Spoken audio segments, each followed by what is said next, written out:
Today I'll show you an American superhero film from 2021 called Shang-Chi. The film starts in the Middle Age, when an ancient Chinese world order Shunwu has discovered 10 Hungar iron rings with mystical powers. The rings also grant him immortality. Over a few centuries he creates an international crime syndicate called 10 Rings Organization, which he uses to overthrow kingdoms and gain power. Wenwu has come to learn of a hidden legendary kingdom in another dimension known as Talo, and he wants to conquer it. The magical entrance to the kingdom is made of a mystical bamboo forest, which tries to prevent Wenwu from entering it. Before the forest can manage that though, Wenwu and his men manage to drive themselves off the edge of a cliff. However, Wenwu, using the power of the 10 rings, survives. He comes face to face with Yelling, the guardian of the Talos Gate. Wenwu and Li enter a battle, and although both are serious, their battle turns into a choreographed and soulful fight sequence. Wenwu is all about using blunt force and power of the rings. However, Li ever fluid redirects his own anger and aggression towards him. He too eventually fall in love and get married.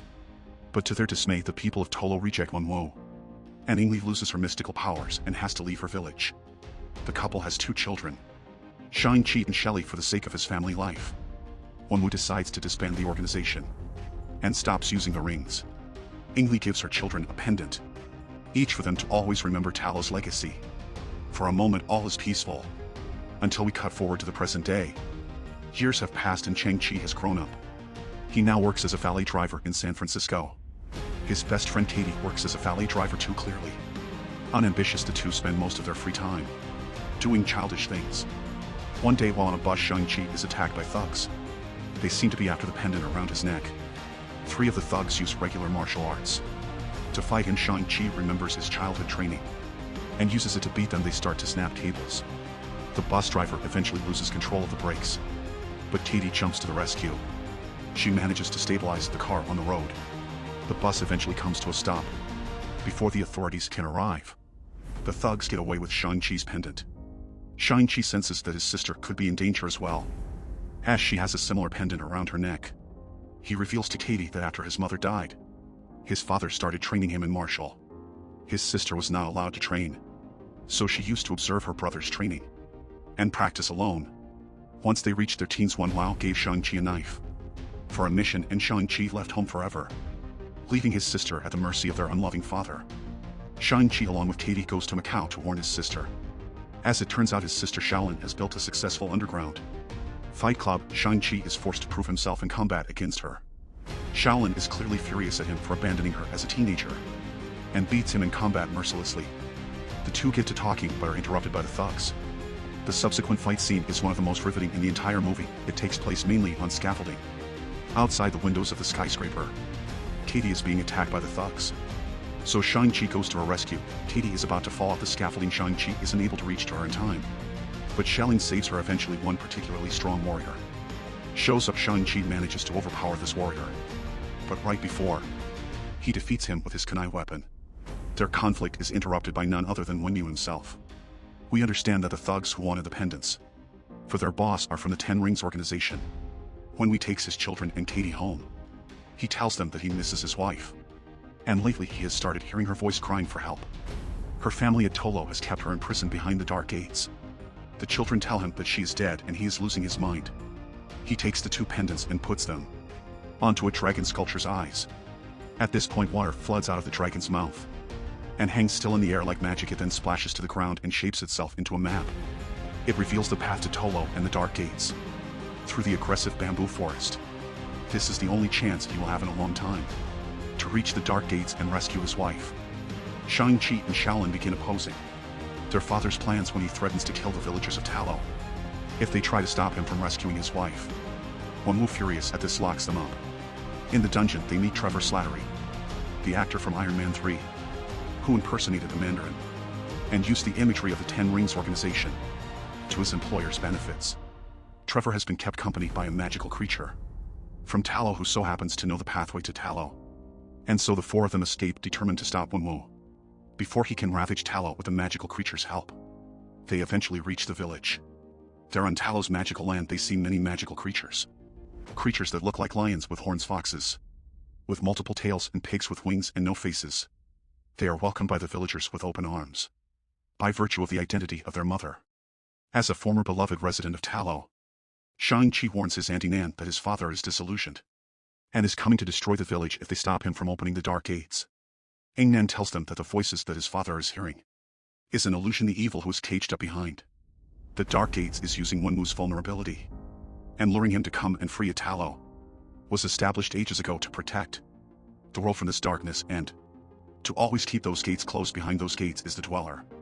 In darkness and its army, the Dweller is an extra-dimensional monster that consumes souls and gains power to feed. It's evil. If Wenwu breaches the gates, this evil will destroy the world. To prepare for the imminent attack by the Ten Rings, Shang-Chi, Shaolin, and Katie begin to train with the villagers. Shang-Chi is trained by Aizen while he had only been taught combat by his father before his aunt teaches him the free-flowing ways of his mother and Tai Chi like arts of Talo.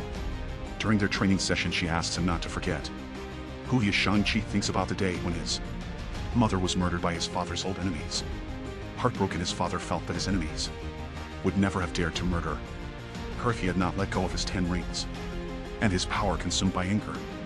Wenwu went back to his old ways and reformed the 10 Rings organization. He started raising his son to be a killer and trained him to avenge his wife's death.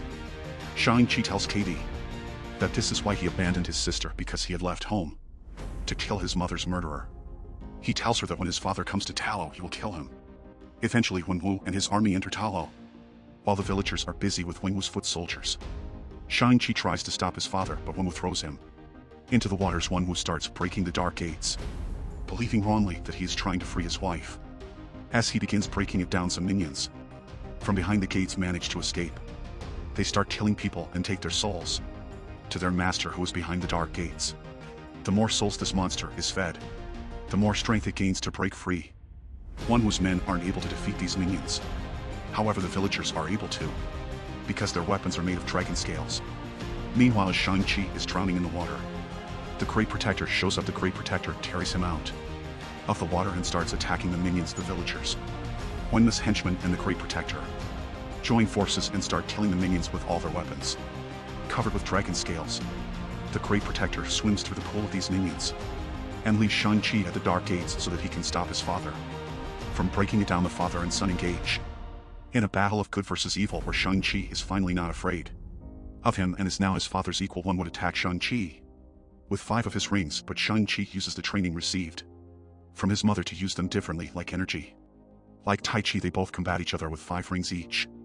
Shang-Chi gathers them into an energy circle, and instead of hitting his father back, throws them on the ground, wanting to end this meaningful fight. He has decided to not kill his father. He tells his father that his wife is dead and the rest of his family needs him, but by then it's too late, and the Dweller in darkness manages to breach the weakened gate. The dragon is huge and fierce. He storms towards Wenwu to grab him and starts consuming his soul. Wenwu realizes that he has been tricked, but it is a little too late. In a moment of redemption, Wenwu uses the power of the rings to protect his son.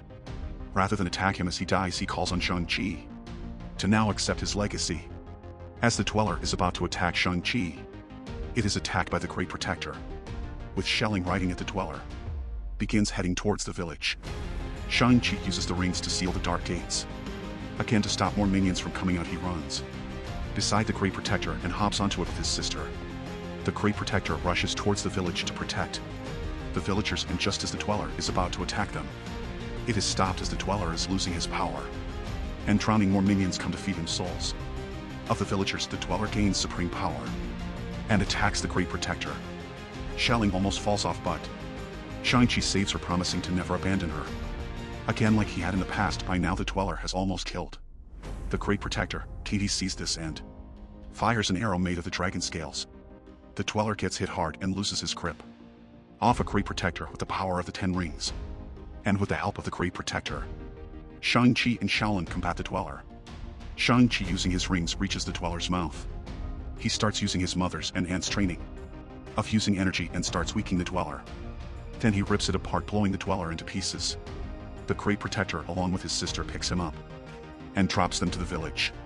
Shang-Chi is devastated at seeing the number of dead villagers, but is happy that Katie is safe and alive. The villagers light candles for the people who died in battle, and the Great Protector participates in the honor.